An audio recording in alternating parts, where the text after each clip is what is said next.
healing from a broken heart while waiting for the rainy season ends. The rain had been falling for days, not the gentle kind that whispered against the windows, but the heavy, relentless kind that seemed to carry the weight of unspoken words and unfinished endings. It soaked the streets, blurred the city lights, and turned everything into a quiet shade of grey.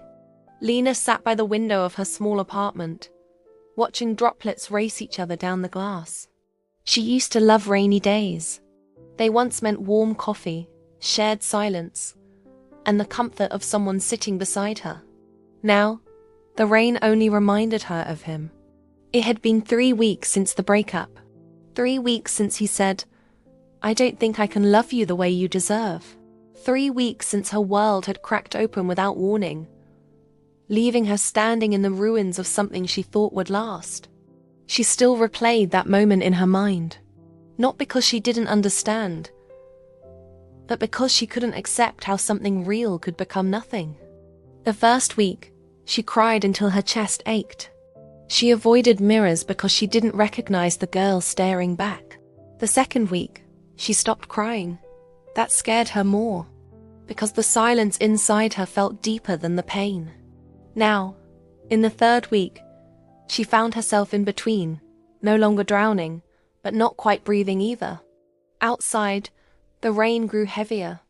Lena wrapped her sweater tighter and whispered, "When will this end?" She wasn't sure if she meant the rain or her heartbreak. On the fourth week, something changed. It wasn't dramatic.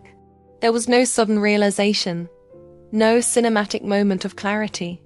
It started with a simple decision. She got up.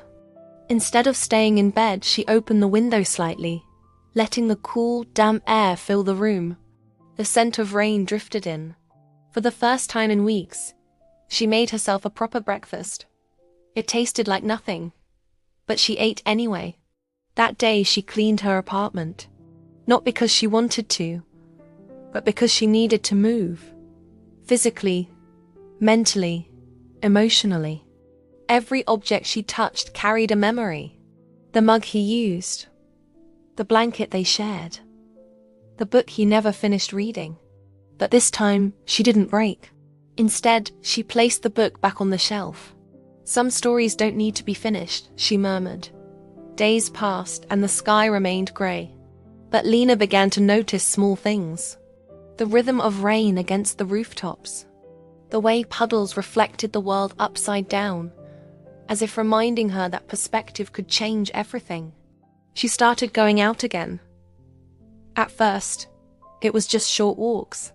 She would step outside, umbrella in hand, and let the rain surround her. One afternoon, she stopped at a small cafe. The owner recognized her. "You haven't been here in a while," he said gently. Lena smiled, a little uncertain. "Yeah, I guess I got lost for a bit." He nodded. "Welcome back." By the 6th week, the rain began to soften. Like her healing. Some days, she felt almost okay. Healing wasn't about forgetting. It was about learning how to live with what remained. One evening, Lena picked up her journal. She wrote, "I thought losing you would break me completely, but maybe it's teaching me how to rebuild." One morning, she woke up to silence. No rain. She walked to the window and pulled the curtains open.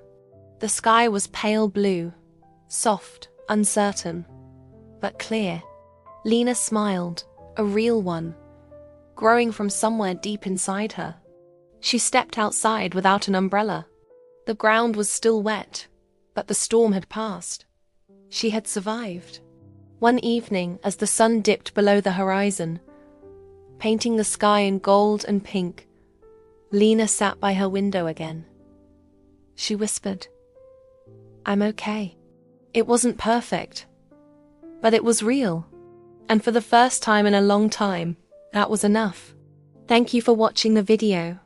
If you found this video helpful, please like and don't forget to subscribe. Goodbye.